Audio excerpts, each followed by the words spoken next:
Programang ito ay rated SPG. Striktong patnubay at gabay ng magulang ang kailangan. Maaaring may masiselang tema, lengguwahe, karahasan, sexual, horror o droga na hindi angkop sa mga bata.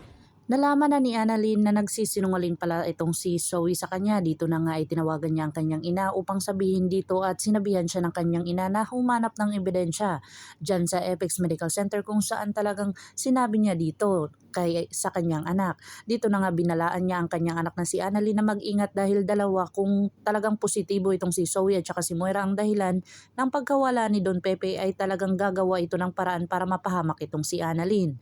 Agad naman itong mag-iingat si Annalyn na kung saan talagang tumawag agad si Dr. Carlos Benitez.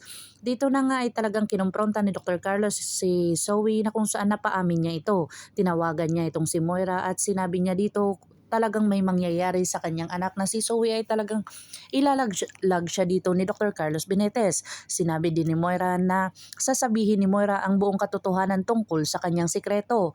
Dito na nga ay talagang nag-initan itong dalawa kung saan tinawagan din ni Moira itong si Zoe at sinabi niya dito kung bakit sinabi niya dito kay Dr. Carlos Benitez.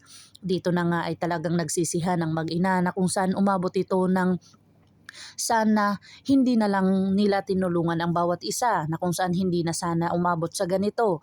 Dito na nga binabaan ni Zoe ang kanyang ina na kung saan galit siya dito at talagang prosigido itong si Gisela at saka si Dr. RJ Tanyag na hanapin ang kanilang ama na kung saan napahiya sila dito kay Moira dahil sa niligaw sila nito. Nginid sa kalaman nila na talagang nakita sila ni Nerissa kaya hindi nila nasundan ng maigi itong si Moira na kung saan talagang gumawa na naman ang paraan itong si Moira para hindi siya mahuli. Dito na nga nagmamakaway si Don Pepe dahil sa ginawa ni Di Balahadja. Pinatay ni Balahadja itong si Vasquez dahil tinulungan ni Vasquez itong si Don Pepe na makatakas. Pero hindi nga nakaligtas itong si Vasquez na kung saan pinatay ito ni Balahadja. Dito na pinaghalukay ni Balahadja itong si Don Pepe na kung saan talagang ililibing niya doon si Vasquez. Dito na nga ay talagang hindi niya tinakpan dahil sa isusunod pa daw niya itong si matanda na si Don Pepe. Dito na nga ay talagang gulat na gulat si Annalyn sa kanyang mga nalaman dahil napakasinungaling nitong si Zoe at talagang wala siyang magawa kundi sasabihin niya dito sa kanyang ama at talagang hahanap siya ng ebidensya tungkol dito.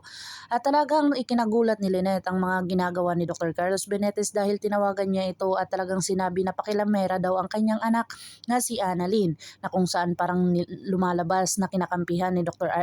Carlos Benitez itong si Zoe kaysa sa kanyang anak na kung saan talagang nagtataka siya kung may kaugnayan ba ito. Dito na nga narinig ni Dr. Carlos Benitez ang boses ni Chang Susan at talagang nagalit ito kung bakit andyan daw si Chang Susan. Dito na ikinagalit ni Chang Susan dahil nahalata ni Chang Susan na galit itong si Dr. Carlos at ayaw nito na pumunta sila doon. Dito na nga ay talagang nanggagalaite at gusto nang umuwi ni Chang Susan. Pakakabangan natin ang mga susunod pa na episode na ito kung dito na ba ang katatapusan ni Don Pepe na kung saan talagang kikitili na ang kanyang buhay ni Balahadja or talagang pauuwiin na ni Chang Susan itong si Lynette dahil sa mga ginagawa ni Dr. Carlos Benitez sa kanya. Kung bago lang po kayo sa akin channel, please like, share, and subscribe para ma-update po kayo sa mga susunod pa. Yun lamang po at maraming salamat.